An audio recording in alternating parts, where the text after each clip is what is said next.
So we got one question about moot court versus mock trial versus law review. Mhm. Are these worth the time? Is it okay? Is it possible to do both, or is it too much of a drain? Yeah, so all of those things are extracurricular activities that you will do during your second year, except for mock trial. Mock trial is the trial teams that usually take place during the third year. So moot court is essentially an inter-school appellate advocacy competition where you learn how to argue an appellate case. Among you pair up with one other person, you write the appellate brief, you write the respondent's brief, things you'll learn about, you don't have to stress out about now, and then you argue them before a series of judges. And depending on how far you get in the tournament, the judges might get more and more prestigious. You might have a Supreme Court justice.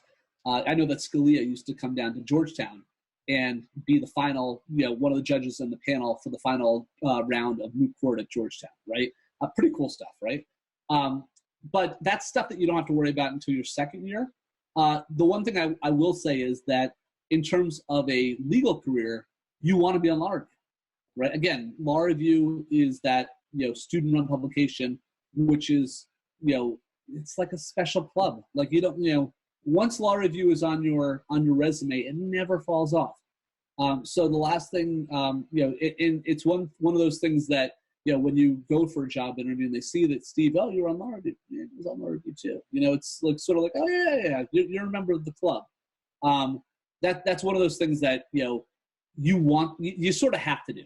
That's if you get invited to do that, you don't make the decision not to.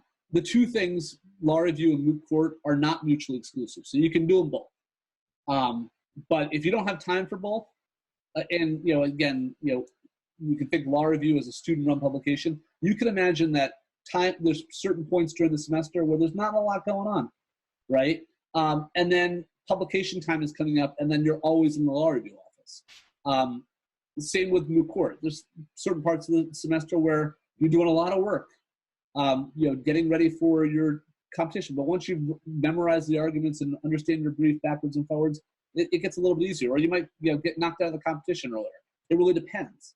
But if I were to say, like, if you could only do one and that's it, then you do law review.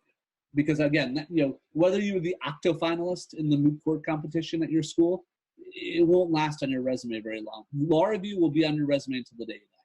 There's a certain prestige to it, I imagine. Absolutely, yeah.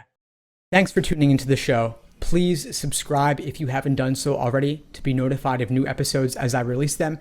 And feel free to reach out if you need anything at all as you move forward with your prep. I'm happy to help however I can. In the meantime, I'll wish you all the best and take care.